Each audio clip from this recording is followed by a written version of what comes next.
전도 대장자라는 제목으로 말씀 증가하겠습니다. 우리 한 주간 저와 여러분이 인도받을 말씀은 요한복음 4장 35절에서 38절입니다. 좀 전에 읽었던 말씀 가지고 우리가 함께 인도받겠습니다. 제가 청년 때 섬기는 교회에 청년 예배를 함께 드리고 있었는데 어떤 우리 그 이제 나이 드신 분이 한 분이 오셨어요. 그래서 제가 이제 그때 뭐 임원이었기 때문에 또 뒤에 앉아 있어가지고 물어봤습니다. 어떻게 오셨는지. 그랬더니 그분이 자기가 청송교도소에서 있다가 출소했다는 거예요. 그리고 그 우리가 제가 섬겼던 그 교회에서 청송교도소로 이제 한 달에 한 번 그 전도 및 예배를 드리러 갔었던 때였거든요. 그러니까 제가 이제 그렇냐고 근데 지금 청년 예배라 가지고 저쪽을 가면은 예배 사무실이 있다. 그쪽에 가서 조금 문의를 하시라 라고 얘기를 했습니다. 그분이 근데 음료수를 한 잔 마시더라고요. 어디서 가져왔는지. 그것도 그 종이컵에다가 따라가지고 마시더라고요. 남는 그 음료수를요, 예배당 바닥에 버리는 거예요. 그래서 내가 황당해가지고, 아니, 여기서 이거 버리시면 안 된다고. 이랬더니, 이분이 갑자기 제 뺨을 때렸어요. 그래서 너무 제가 황당해가지고, 그때 이제 예배가 마칠 때였거든요. 다른 분들이 보고 이제 그 사람을 붙잡고 이제 밖으로 내보냈어요. 그래서 제가 그때 약간, 기분도 나쁘지만, 너무 황당했죠. 뭐 이런 일이 다 있겠습니까? 이제 이 교도소에서 나왔던 분이라 뭐 어떤 한편은 이해도 되지만 또 다른 한편으로는 뭐 교도소 나왔다고 해서 뭐 저렇게 말도 안 되는 행동을 한다는 거는 저도 잘 이해가 안 되더라고요. 약간 좀 기분도 나쁘고 제 머릿속에 이제 교도소 이런 건 뭐 생각 안 해본 적이 없었을 때니까 뭐 이렇게 좀 선입견일까요? 뭐 이런 게 좀 들어와 있었어요.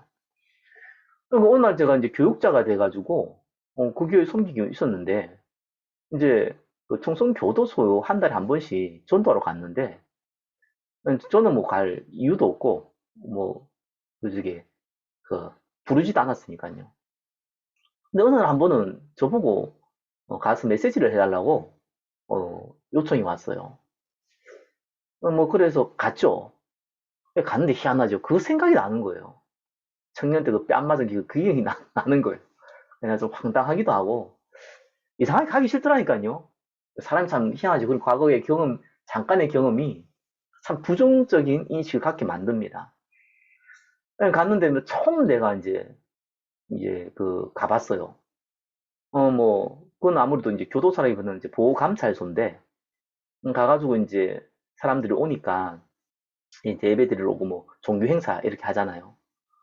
그때 이제 와서 보니까 그냥 대부분은 그냥, 저게, 뭐 그때 가면 간식도 주고, 또 뭐 이렇게 쉴 수 있는 시간도 되니까, 뭐 그렇게 이제 사람들이 대부분 오는 것 같더라고요. 많진 않았어요. 한 20명 정도 안 됐던 것 같아요. 그걸 모여서 이제 저보고 이제 말씀을 전하라 해서 복음을 전하는데 아무래도 이제 메신저는 복음을 전하면은 말씀을 전하면은 이제 앞에 서서 딱 보면은 들으려는 사람이 있고 전혀 관심 없는 사람이 있고 이렇게 좀 100%는 아니어도 어느 정도 구분이 되잖아요. 근데 거기에 진짜 진지하게 듣는 사람이 있더라고요. 그래서 예배 끝나고 나서 또 상담하는 시간이 있어요. 그래서 대부분 상담 안 해요. 그냥 뭐 먹고 그냥 가는데 상담 요청이 왔더라고요.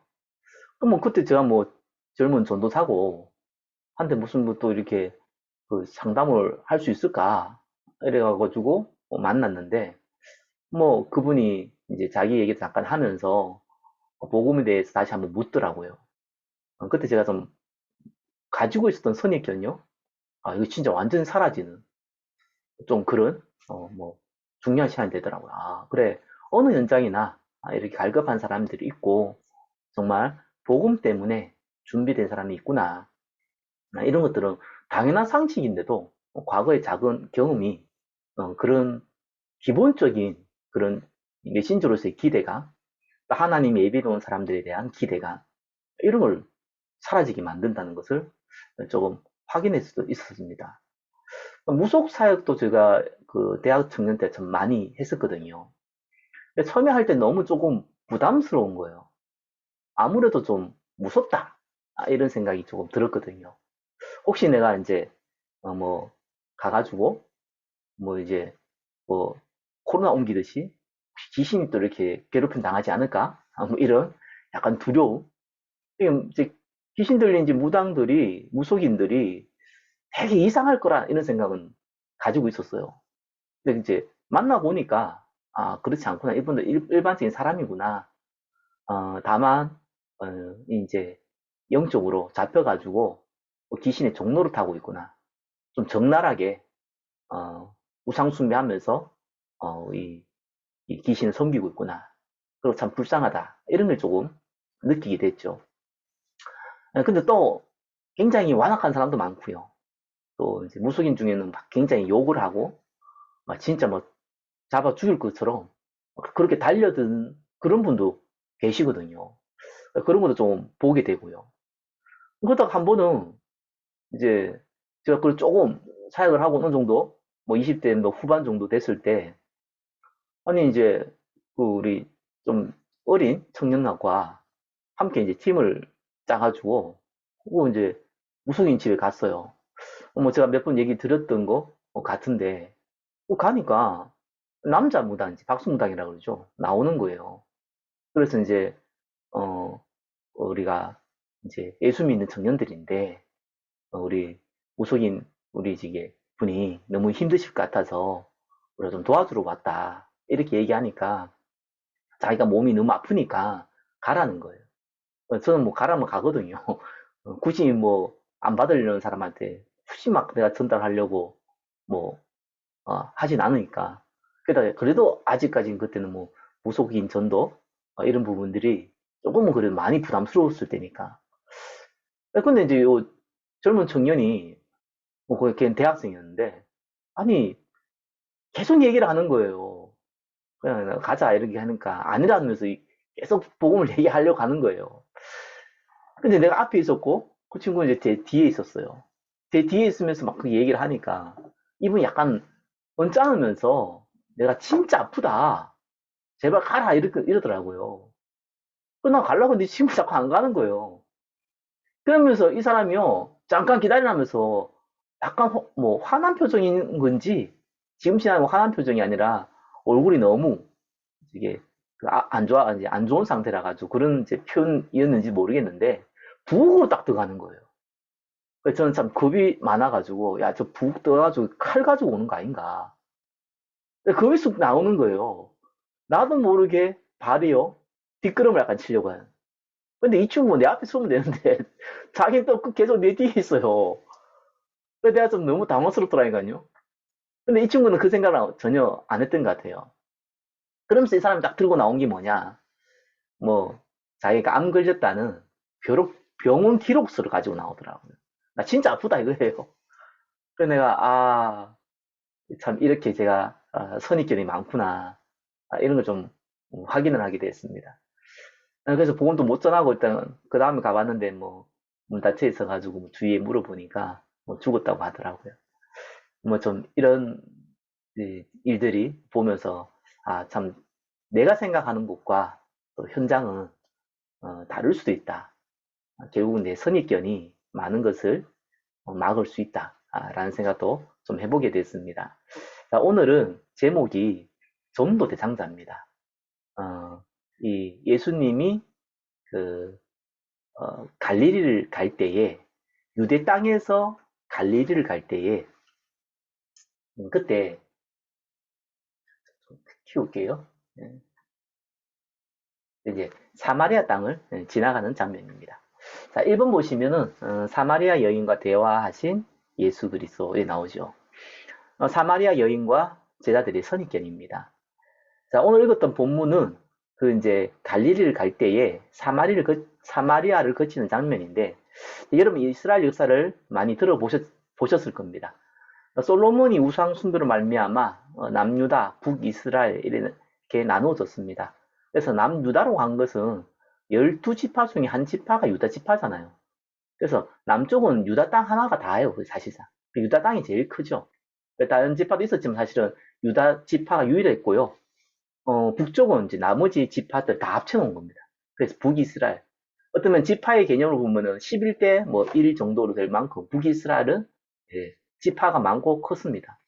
근데 이제 유다는 지파는 작지만 땅이 컸어요. 그러다 보니까 북이스라엘과 남유다의 땅이 비슷하죠. 근데 이제 북이스라엘은 전통성도 없고 또 우상숭배 가운데 있었기 때문에 결국은 북이스라엘 이 북이스라엘은 이 아수르에서 완전히 멸망받았습니다. 이 아수르는 민족 말살 정책을 썼어요. 그러니까 이제 북이스라엘 사람들을 잡아가지고 다른 나라에 팔고 남자들을 또 다른 이방인에 있는 남자들을 끌고 와가지고 이 이제 북이스라엘에 들어서 혼혈 정책을 썼죠. 그래서 민족 말살 정책을 이제 했던 겁니다. 네, 근데 이제 남유다는 나중에 이제 바벨론의 포로가 되는데 바벨론은 이제 유화 정책을 썼습니다. 그러니까 각 그 민족의 민족성을 그대로 유지할 수 있도록 해준 거죠. 자, 그러다가 이제 나중에 메데 페르시아 합작국에 의해서 이 남유다가 이 바벨론에 포로가 가 있었는데 이 바벨론이 또 멸망받아요. 그래서 들어선 나라가 메데 사사입니다. 그래서 이제 다니엘이 저게 죽으면 죽겠다 생각하고 다락에 올라가서 기도하는 장면이 있죠. 그때가 메대 왕이 그 지금 그 바벨론을 정복하고 거기서 왕노릇하고 있을 때였어요. 그러다가 이제 메대 파사 이제 그 연합군이었는데 페르시아는 여전히 이제 확장 전쟁을 하고 있고 이 메대 나라는 사실 바벨론 수도에서 자기들이 이제 왕노릇하고 있었죠. 그러다가 이제 이 페르시아가 완전히 이제 메대를 잡아먹고 이제 페르시아 제국을 거치게 됩니다. 자, 그러다가 여러분 잘 알다시피 이제 알렉산드라는 사람이 나와서 결국은 전 세계를 헬라 문화로 만들고 알렉산드 제국을 거치게 됐죠. 그러다가 이제 알렉산드 제국이 거의 무너지면서 이제 로마 제국이 세워집니다. 그러니까 이스라엘은 사실은 바벨론 포로로 가고 또 뭐 다시 뭐 돌아온 사람들도 있고 이렇게 진행을 하면서 거의 600년 동안 나라를 잃었습니다. 그리고 지금 예수님 당시에도 로마에 의해서 사실상 그 로마 제국에 의해서 속국으로 돼 있었죠. 그러니까 600년 동안 한 번도 독립을 해본 적이 없는 나라가 지금 예수님 당시에 유대인들이었습니다. 이스라엘 사람들이었죠. 결국은 이제 전혀 이 독립을 못 해봤죠. 근데 민족성이 얼마나 강한지 뭐 하나님이 먼저 택한 백성이기 때문에 더욱 그랬죠. 그러다 보니까 계속해서 독립운동을 하려고 그렇게 노력했던 나라가 또 유대인이기도 합니다. 그런데 이제 이 로마 시대도 그 바벨론과 비슷하게 유화 정책을 많이 썼습니다. 그래서 이제 이스라엘이라는 나라에 총독도, 로마 총독을 세워서 관리도 하지만 동시에 이스라엘의 왕을 세워서 이스라엘을 관리하는 이런 두 가지 정책을 같이 폈죠. 자, 이때 이스라엘 지역이 우리는 그냥 이스라엘 그런데 또 뭐 유대인 이렇게 얘기하는데 크게 땅이 네 군데로 구분됩니다. 우리나라 같으면은 뭐 경기도 또 뭐 경상남도, 경상북도 뭐 이렇게 얘기하듯이 거기는 유대, 그다음에 베레아, 갈릴리, 사마리아 이렇게 크게 네 개 지역으로 구성됩니다. 자, 여기에서 그 이제 유대 땅, 베레아 땅, 사마리아, 갈릴리 땅은 실제로 남유다에 있는 사람들이 그 바리새인들 중심으로 해서 종교 지도자를 중심으로 해서 그 이스라엘 땅을 대부분 저게 이 자치권 가지고 지도하고 있었습니다. 근데 북이스라엘 중에 이 사마리아라는 땅은 이제 사실상 남유다에 있는 그 이스라엘의 바리새인 중심으로 구성되어 있지 않았어요. 그러다 보니까 이 사마리아 지역은 이 같은 이스라엘에도 불구하고 또 어떤 면에서는 유대 땅 외에 베레아, 갈릴리도 사실은 북이스라엘 개념이거든요. 그럼에도 불구하고 그는 이제 이미 남유다 사람들 다 살고 있고, 또 뿐만 아니라 바리새인들 중심으로 또 사두개인 중심으로 통치권을 갖고 있으니까 전혀 문제가 안 됐는데, 이 사마리아는 자체적으로 통치권을 가지고 있었습니다. 이스라엘 안에서도. 그러니까 특별히 정치적으로도 그렇고 또 이 혈통적으로도 그렇고 이 사마리아 사람들을 이제 이 이스라엘 사람들은 사람 취급을 안 한 겁니다. 이스라엘 사람들이 이방인들과 식사를 안 할 만큼 이방인들 보고 자기 민족이 아니면 개 취급을 하는데, 사마리아 사람들은 더 개 취급을 했죠. 더 인간적 대접을 안 했습니다. 그래서 이제 이 유대 땅에서 갈릴리로 가려면은 반드시 사마리아 땅을 거쳐야 돼요. 그래야지만 빨리 갈 수 있거든요. 근데 대부분은 사마리아 땅을 거치지 아니하고 유대 땅에서 갈릴리를 갈 때 베레아는 그 옆에 있는 동네를 지역을 뺑 둘러서 갑니다. 이만큼 이 이스라엘, 특별히 유대 베레아 갈릴리에 있는 사람들은 사마리아에 있는 사람들을 사람 취급을 하지 않았던 것이죠. 근데 예수님이 뭐라고 얘기했냐니까 갈릴리로 가야 되는데 사마리아 땅으로 가자는 거예요. 그때 이제 따라다녔던 이제 초기 제자들이 뭐 예수님이 가자니까 어떡하 있습니까? 그냥 따라간 거죠. 그래서 이 사마리아 지역의 그 수도가 수가라는 곳입니다. 그걸로 이제 통과하게 된 겁니다. 이제 낮 12시가 된 거예요. 여러분 알다시피 팔레스타인 지방 이스라엘 지방은 굉장히 더운 지역입니다.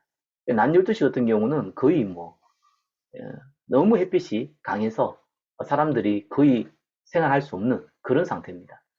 그래서 대부분 다 집에 있거나 쉬고 있죠. 그때에 이제 예수님이 그 우물가 근처에 앉았어요. 먹을 것이 없어가지고 제자들은 음식을 구하러 갔습니다. 이때 사마리아 여인 한 명이 우물을 길러 온 거예요. 낮 12시에. 아무도 오지 않은 그때에.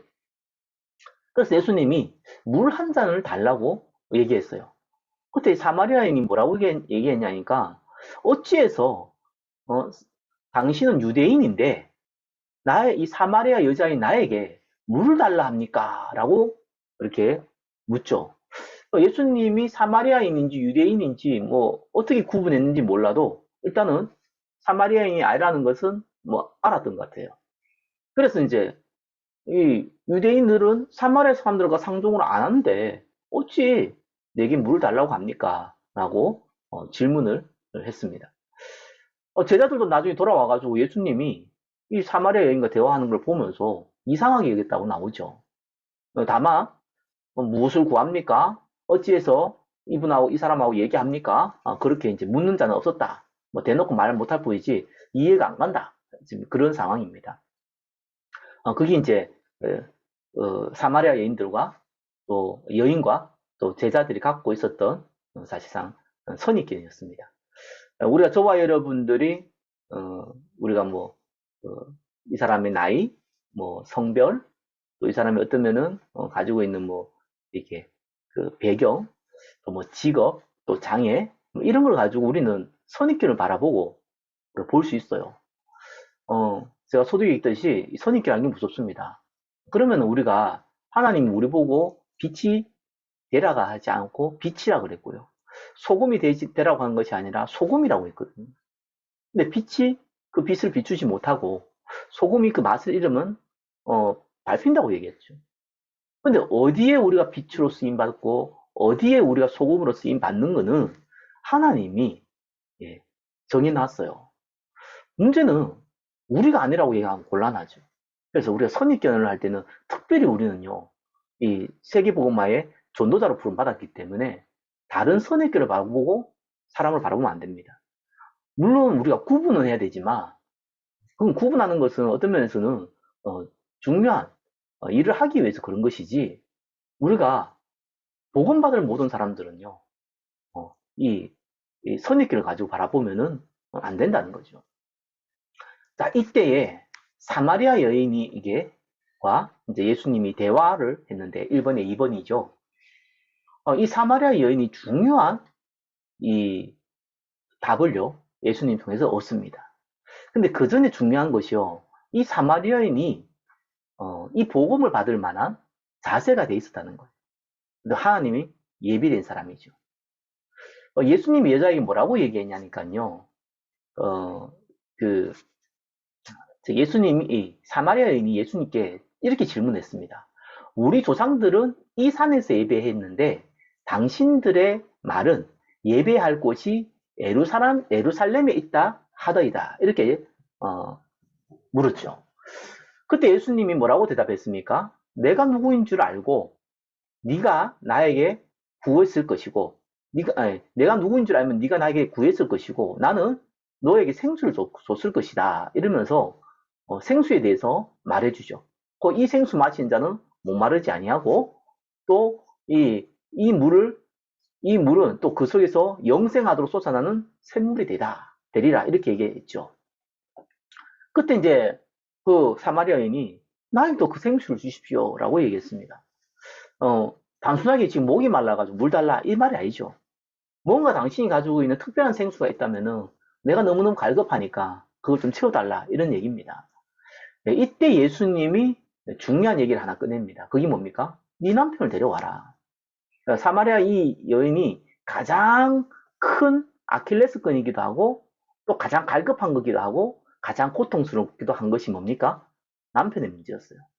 왜냐하면 이 여인은 남편이 없습니다. 남편 없다 그랬죠. 예수님이 얘기했죠. 당신이 남편이 5명이 있었는데 다 당신 남편이 아니다. 그리고 지금 있는 그 남편도 네 남편 아니다. 라고 얘기를 한 것이죠. 사마리아 여인이 육신적으로 목마른 그 이유가 있습니다. 그죠? 사실상 이때 당시에는 여자와 아이들은 스스로 살 수 있는 어떤 직업을 가질 수 있는 어떤 도움을 받을 수 있는 위치가 아닙니다. 그래서 남편이 꼭 필요한 그런 시대예요. 여자 입장에서는. 특별하게 부모의 도움을 받지 않은 이상은 스스로 살아갈 수 있는 경제력을 얻기는 불가능한 시대였어요. 그러니까 자기의 생계와도 관련되고 또 그때 당시에는 여러 가지 이제 이런 범죄 행위에 노출되던 시대니까 경찰이나 이런 것들이 사실상 무방비 상태니까 누군가는 보호해 줘야 될 남자가 필요했던 그런 시대이기도 합니다. 그러니까 함께할 남편이 없는 거예요. 그게 이 여자의 고통이었습니다. 그래서 남편을 찾으려고 했는데 다 버림받고 상처받았던 사람이 이 사마리아 여인이었습니다. 그래서 본인도 얼마큼 부끄러웠는지 얼마나 큰 상처가 됐는지 아무도 물 길러 오지 않는 대낮에 물을 길러 온 거죠. 쉽게 말하면 사람들을 피해서 다녔던 인물이라고 보면 됩니다. 많은 사람들이 욕하고 조롱하기도 했겠죠. 자, 이때 사마리아 여자가 뭐라고 질문했냐? 우리 조상들은 이 산에서 예배했는데 당신들의 말은 예배할 곳이 예루살렘에 있다. 이렇게 얘기했던 것은 다른 의미 아니라 예배와 관련된 거예요. 사실은 장소와 관련된 것이 아니라 예배와 관련된 것이죠. 왜요? 예배를 하나님이 어디서 받으시냐는 겁니다. 사실 장소가 중요한다기보다는 받으실 장소가 필요하니까. 왜요? 예배를 하나님이 받으시면은, 나의 예배를 하나님이 받으시면은, 내 문제가 해결된다는 믿음이 있었어요. 그래서 유대인들은 예루살렘에서 사마리아인은 그림심산에서 예배드리고 있는 상황이거든요. 그래서 이 여인이 장소를 물은 겁니다. 왜냐하면 내 예배를 하나님이 받으셔야 되는데 어느 장소에서 예배를 드려야지 받는다고 생각하고 있었기 때문에 그렇습니다. 여기에서 사마리아 여자가 은혜 받은 자, 또 다르게 표현하면 예비된 사람이란 것이 여기서 드러나죠. 왜요? 나의 진짜 육신의 문제는 남편 문제이기도 한데 그러나 이런 문제를 해결할 유일한 통로가 아니 이 문제뿐만 아니라 다른 문제도 해결할 유일한 통로가 바로 예배라는 겁니다. 하나님의 예배를 받으시면은 내 문제는 문제가 되지 않는다라는 분명한 믿음이 누구한테 있었습니까? 사마리아 여인에게 있었던 거예요. 그게 예비된 사람입니다. 우리가 구원받을 자를 만나보면은요, 100% 육신의 문제에 갈급한 겁니다. 그렇죠? 정신의 문제가 있는데 그게 육신의 문제예요. 영적 문제라는 거는요, 우리가 볼 수도 없고 느낄 수 없는 거예요. 하나님 떠난 문제가 영적 문제거든요.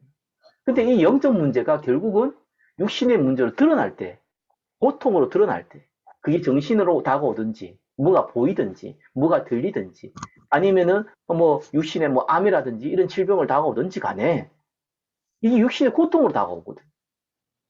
그냥 갈급한 거죠. 그게 경제 문제든지, 가정 문제든지, 질병 문제든지. 아무튼 간에 갈급한 거예요. 100% 구원받을 자를 만나보면은 육신에 갈급합니다. 그런데 예비된 사람과 아닌 사람의 딱 차이가 하나 있죠. 그게 뭡니까? 복음을 딱 들으면요. 아, 이 복음을 통해서 나의 문제, 어쩌면 내 문제를 떠나가서 나의 근본적인 문제를 해결할 수 있다는 믿음이 생깁니다. 그 믿음이 하나님이 주신 거죠. 우리는 그 사람들을 보고 갈급한 사람이라고 합니다. 사람들 다 똑같습니다. 다 문제 있고 연약합니다. 다 거기에 대해서 해결하고 싶고 더 잘하고 싶고 더 좋아지고 싶고 라는 갈급함은 누구나 있습니다. 문제는요. 이 사마리아 여인처럼 예배를 통해서 이 문제를 해결할 수 있다라는 믿음이 있느냐 없느냐. 다르게 표현은 그리스도로 말미암아 해결할 수 있다라는 믿음이 있느냐 없느냐. 복음 전해보면 알거든요. 근데 사마리아 여인은요. 처음부터 그 얘기를 드러냈습니다. 예수님이 이렇게 얘기해야죠. 장소 중요한 게 아니다. 예루살렘도 아니다. 그죠? 그림신산도 아니다. 너희가 영과 진리로 예배 드릴 때가 온다. 요한복음 4장 21절에서 24절. 우리가 또 특별히 예배 드릴 때마다 항상 고백했던 그 성경 구절. 하나님은 영이시니 예배하는 자가 영과 진리로 예배할지니라 라는 구절이 거기서 나옵니다. 자, 이때, 자, 1번에 3번이죠. 이 사마리아 여인이 그리스도를 만납니다. 예, 사마리아 여인이 알고 있었던 것은 예배를 드리면은 내 문제, 내 진짜 문제를 어떤 내가 알지 못한 문제를 해결할 수 있다라는 믿음도 있었고요. 동시에 그 예배의 주인공이 그리스도라는 걸 알고 있었어요. 그래서 여자가 묻죠. 여자가 이르되 메시아 곧 그리스도라 하는 이가 오실 줄을 내가 아노니 그가 오시면 모든 것을 우리에게 알려주시리라. 자, 이렇게 얘기했습니다. 그때 예수님이 네가 말하는 그 그리스도가 바로 나다라고 알리신 겁니다. 자, 이때 예수님이 자신이 그리스도라는 것을 드러내셨어요. 사실상 예수님이 제자들한테도 그리스도라는 걸 드러내지 말라 그러잖아요. 다른 사람들이 알리지 말라고 했어요. 오히려 한참 있다가도요. 네. 근데 이 여인에게는요, 본인이 그리스도라는 걸 드러냈어요. 왜 그렇습니까? 그 여인이 구원받아야 되니까요. 그 여인이 그리스도를 만나고 근본 문제를 해결해야 되기 때문에 그렇습니다. 저와 여러분들이요, 복음 받고 그 그리스도를 우리 주인으로 고백했듯이요. 우리 현장에는 이런 사람들이 준비되어 있는 겁니다. 그 사람이 내가 예상했던 사람이 아닐 수 있지만 그 사람이 준비되어 있는 겁니다. 이 사마리아 여인처럼요. 그 그리스도를 만난 겁니다. 우리 제 문제를 해결하신 그리스도. 우리의 죽은 문제를 해결하신 그리스도. 사단의 근세를 완전히 끝내신 그리스도. 그 그리스도를 이 사마리아인이 만나고 믿은 겁니다. 저와 여러분이 왜 은혜 받은 자라고 그럽니까? 왜 저와 여러분을 택함 받은 자라고 그럽니까? 왜 저와 여러분들이 전도자라고 얘기합니까? 하나님이 우리에게 그 은혜의 믿음을 주신 거예요. 그래, 그리스도를 믿으면 구원받는다. 그리스도를 믿으면 모든 문제가 해결된다. 그리스도를 믿으면 우리의 근본 문제가 해결된다. 사실상 그거는 하나님의 은혜로 저와 여러분이 주신 거예요. 그래서 다만 복음을 드러날 때 그게 우리에게 드러난 거죠. 아, 이 믿음이 드러난 거예요. 자, 그래서 사마리아 이 여인이 그리스도 예수를 만남으로 말미암아 구원받는 그 장면이 1번의 내용입니다. 자, 그러면서 두 번째입니다. 구원받은 사마리아 사람들입니다. 자, 이 복음을 받은 이 사마리아 여인 한 명이 그 마을에 어쩌면 부끄러워서 사람들과 접촉도 하지 아니하고 많은 여인들이 당연히 우물 따라오는 그 시간대를 피해서 오히려 가장 더울 때 오는 우물을 이제 물을 길러 오는 그만큼 사람을 기피했던 이 사마리아 한 여인이요. 이번 1번 뭡니까? 예, 사마리아 사람, 그 마을 사람들에게 내가 예수를 만나고 그 사람이 그리스도다라는 것을 전달하는 예, 구원의 복음을 전달하는 전도의 문이 되었습니다. 그래서 요한복음 4장 29절은 와서 보라, 이는 그리스도가 아니냐라고 얘기했습니다. 자, 다른 사람들이요, 이 사마리아 이 여인을 봤을 때는 아무래도 어떤 사람은 저 사람 천하다 뭐 그죠? 진짜 상종 못할 존재야. 이렇게요 여기는 사람도 있었을 거예요. 또 다른 한편으로는 참 불쌍하다.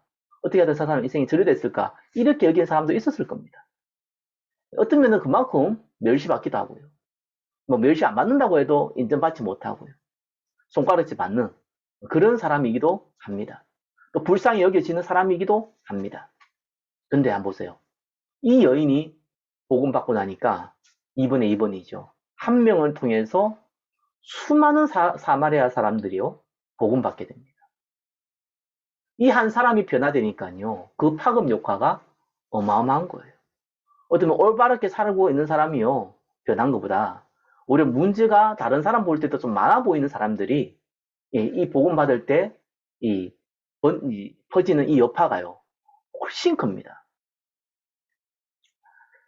그래서 이 39절을 보니까 요한복음 4장 39절을 보니까 여자의 말이 내가 행한 모든 것을 그가 내게 말하였다 증언하므로 그 동네 중에 많은 사마리아인이 예수를 믿는지라 이래 나옵니다.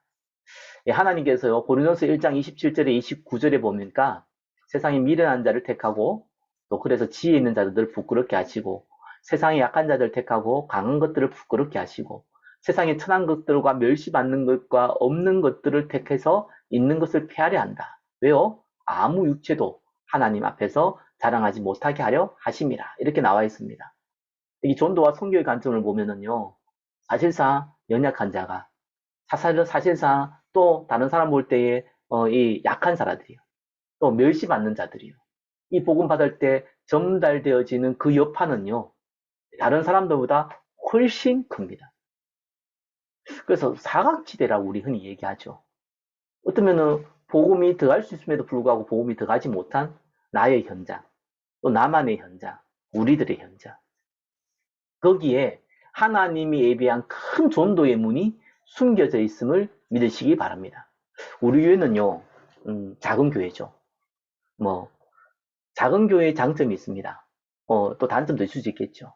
근데 전도와 선교의 관점을 본다면요, 이건 장점, 단점 이런 관점이 아니고 하나님이 연약한 사람들을 만날 수 있는 어쩌면은 이 연약한 사람이 변해서 많은 사람들 살릴 수 있는 전도의 문을 열 수 있는 그러한 시간표를 우리 교회가 가지고 있다는 겁니다. 특별히 저와 여러분들이 중직자로 또 저와 여러분들이 전도자로 저와 여러분들이 사역자로 쓰임받고 있기 때문에 더더욱 그 응답의 시간표가 우리에게 와 있다고 보면은 정확합니다. 그래서 우리가요 어떤 사람들을 살릴지 그에 대한 구체적인 대상자를 확인하시기를 예수 그리스도 이름으로 축원합니다. 요한복음 4장 30절에서 42절에 보니까요 이렇게 나옵니다. 사마리아 사람들이 예수님께 뭐라 그랬느냐니까 우리가 좀 함께 더 있어 달라 이렇게 요청했다고 나와요. 그리고 예수님이 말씀을 통해서 믿는 자가 더욱 많아졌다 이렇게 나옵니다. 그리고 42절에 중요한 얘기가 나옵니다. 이는 우리가 믿는 것은 사마리아 이 여자가 한 명이 내가 그리스도를 만났다 해서 소개해가지고 처음에는 도저히 변할 수 없을 것 같은 사람이 너무 변해져 있는 모습을 보고 그것 때문에 갔었는데 그래서 이 사람이 뭔가 있다 해서 갔는데 알고 보니까 예수님 말씀을 보니까 그래서 42절에 나오죠. 이는 우리가 친히 듣고 그가 참으로 세상의 구주인 줄 알미라 하였더라. 사마리아 사람들이요. 처음에는 이 한 여인, 사마리아 여인을 통해서 복음을 접하게 됐지만 그러나 이 여인 때문에 믿은 것이 아니라 예수님의 말씀 통해서 믿게 됐다는 거예요. 여러분 치유받는 것이 이런 겁니다. 저와 여러분들은요 치유받은 자예요. 왜입니까? 네. 치유라는 것은 문제가 있었는데 없어진 게 아닙니다. 그건 세상 사람들이 말하는 거예요. 질병이 있었는데 질병이 없어진 것을 세상 사람들은 치유라고 합니다. 그거는 치유 아닙니다. 그러면은 우리가 안 죽습니까? 질병 있으면 또 질병 사라지면 뭐 영원히 살아야겠습니까? 아, 그럼 우리 질병 안 없어지면 우리 기도응답 못 받는 겁니까? 아니에요. 그거는 성경에서 말하는 치유가 아닙니다.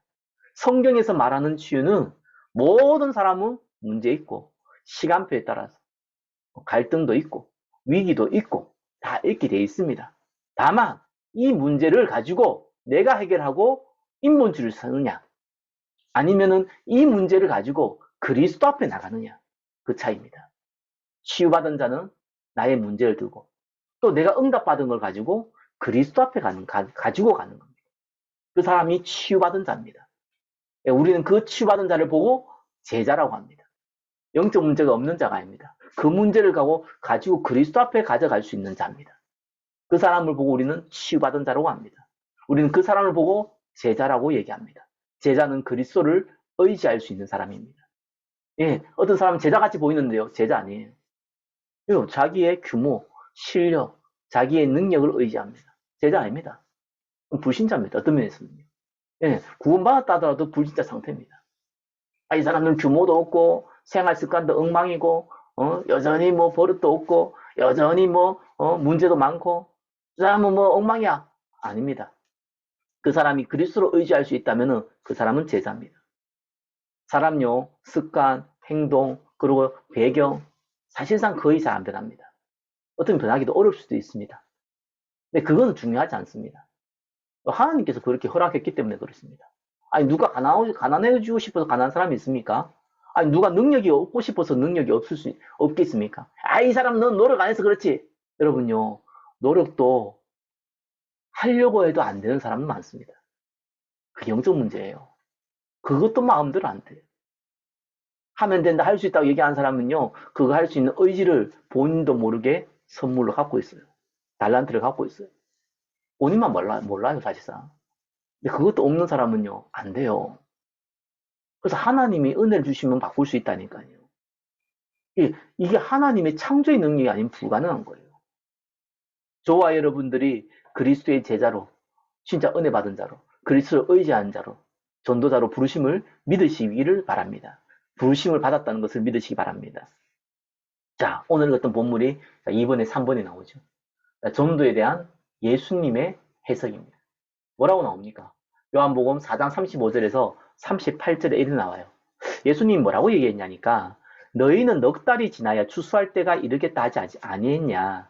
그러나 나는 너희에게 이르노니 너희 눈을 들어 밭을 보라. 희어져 추수하게 되었다. 이렇게 나옵니다.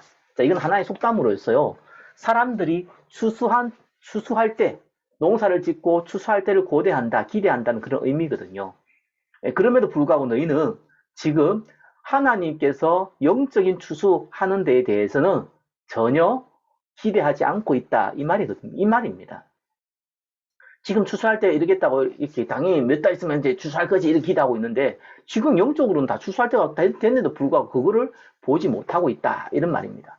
36절에 뭐라고 나옵니까? 거두는 자가 이미 싹도 받고 영생을 이루는 열매를 모으나니 이는 뿌리는 자와 거두는 자가 함께 즐거워하게 하렵니다. 이미 싹을 받았대요. 무슨 싹이요? 우리는 구원받았잖아요.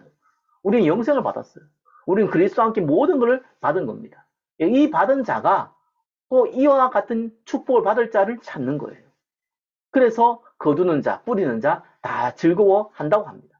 그러면 37절에요. 그런즉 한 사람이 싣고 다른 사람이 거둔다는 말이 옳도다. 여러분, 복음과 이 구원은요. 한 사람이 싣습니다. 그 한 사람이 누굽니까? 그리스도. 하나님이 싣는 거예요. 하나님 외에는 싣는 자가 없습니다. 그리스도께서 심었어요. 거두는 걸 우리가 거두는 거예요. 그래서 38절에 보니까 노력하지 아니한 것을 거두려 보내었노니 다른 사람들은 노력하였고 노력했다는 건 뭡니까? 이 그리스도의 언약이 예수님 오기 전이니까 구약의 많은 선지자들이 그리스도를 예표했거든요. 또 예수님이 오실 것을 예언했습니다. 그 사람들이 노력한 거예요. 아직 오지 않았으니까. 그러니까 온 겁니다. 자, 그리스도께서 오실 것을 심었고요. 그거 올 거라는 거 알렸고요. 그걸 보고 이제 노력했다 그러죠. 그런데 이제 이미 오셨습니다. 그래서 예수님 오실 때 당시의 제자들 이후의 모든 제자들은 거두러 온 겁니다. 근데 우리 보면 뭐라고 했냐? 우리는 노력도 안 했는데 노력한 것에 참여하였다. 우리는 참여만 하고 거두었다. 이렇게 얘기한 겁니다. 자, 다르게 표현하면 뭐라고 합니까? 전도는 하나님이 심으셨다. 이거 그 말이에요. 또 우리는 수고하고 싹을 받는 기브 앤 테이크가 아니라 영원한 것을 이미 받고 영원한 것을 전달하는 자다. 그 말입니다. 노력이 아니고 노력한 것에 그냥 참여만 했다. 밥상 다 차려놓고 거기에 숟가락만 얹었다. 네, 이게 전도다. 라고 예수님이 말씀하신 겁니다. 자, 그게 전도에 대한 예수님의 해석이죠. 세 번째입니다. 자, 그럼 우리가 전도 대상자를 다시 한번 확인해야겠습니다. 우리가 찾는 전도 대상자는요, 예, 하나님이 준비한 사람인데, 중요한 건 뭡니까? 내 생각을 뛰어넘는 사람입니다. 아, 내가 볼 때는 이 사람은, 복음 받을 사람 같아. 아, 이 사람은 아닌 것 같아. 라고 혹시 우리가 생각할 수 있어요. 아, 이 사람은 좀 기질하고 내가 말을 하는 게 잘 돼. 말이 소통이 돼. 아, 이 사람 내가 보험자면 이 사람 교회에 올수 같아. 라고 생각할 수 있어요. 또 이 사람 내하고 성격도 안 맞아. 또 이 사람도 내하고 너무, 내가 좀 접하기가 좀 힘들어. 불편해. 아, 이런 사람? 아, 이 사람은 뭐 복음받을 사람도 아니야. 또 이 사람 성격 보니까, 기질 보니까 영 성격도 그렇고, 복음받을 사람 아니야. 라고 생각할 수 있어요. 근데 하나님이 준비한 사람은 그거와 상관이 없습니다. 그래서 어떻게 보면요, 나와 친한 사람, 나와 맞는 사람, 예, 그 사람 중에 복음 받는 사람이 오히려 적습니다. 반대로요, 전혀 내가 생각지도 못한 사람, 전혀 복음 받지 않을 것 같은 사람, 그런 사람이 복음 받습니다. 그런 경우가 많아요. 하나님 입으로 그렇게 보여주기도 해요. 왜요? 구원은 하나님의 손에 있다는 것을 확인시켜주기 위해서 그렇습니다. 너의 수고와 노력을 되지 않는다는 것을 확인해주기 위해서도 그렇습니다. 저는 우리 부모님 전도 할 때도 봤거든요. 전혀 제가 하려고 할 때 안 됐어요.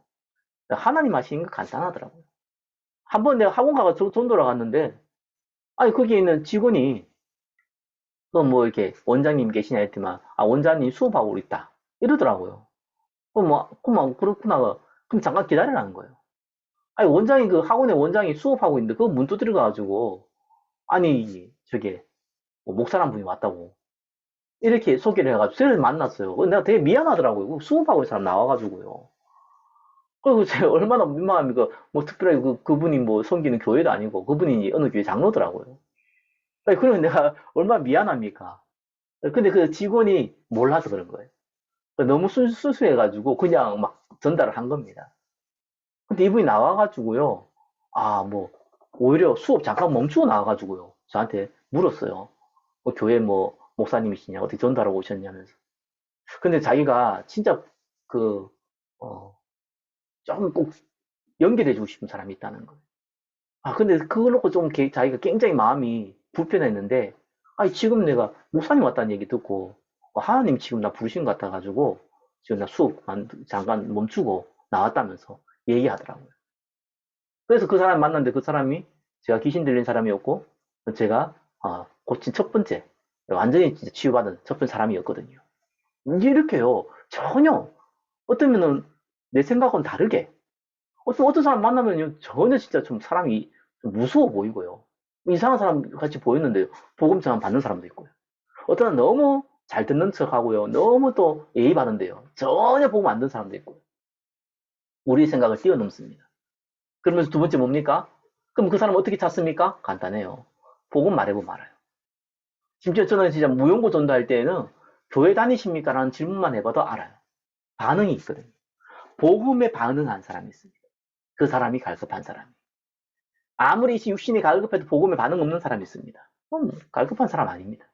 우리 전도 대상자는요, 내가 하나님이 준비했지만 내가 생각하지 못했던 사람일 수도 있고, 동시에요, 그 확인한 방법은 복음에 반응한 사람입니다. 그리고 더 중요한 거 있습니다. 그 갈급한 한 명이 가지고 있는 전도의 가치입니다. 거기 3번의 3번이죠. 갈급한 한 명과 그 주위에 있는 사람들입니다. 그 사람들, 바로 이 사마리아 여인 통해서 많은 사마리아 그 동네에 있는 사람들이 예수를 믿었듯이 그 주위에 있는 사람이 우리의 전도 대상자입니다. 하나님 저와 여러분을 복음을 주셔서 영원한 영생을 주셨습니다. 동시에 우리에게 이 영생을 전달할 수 있는 그 안에 모든 비밀을 숨겨놓고 우리에게 의무가 아니라 우리에게 축복으로 전도와 선교라는 사명을 주셨습니다. 그 사명 가운데 있을 때 저와 여러분들은 우리가 갖고 있는 많은 갈등과 문제와 앞으로 닥칠 위기들을요, 충분히 뛰어넘고 이기고 하나님의 기적을 체험하고 세계 복음화의 주역으로 쓰임받는 통로를 하나님 주신 거예요. 저와 여러분이 이 응답 가운데 인도받기를 예수 그리스도 이름으로 축원합니다.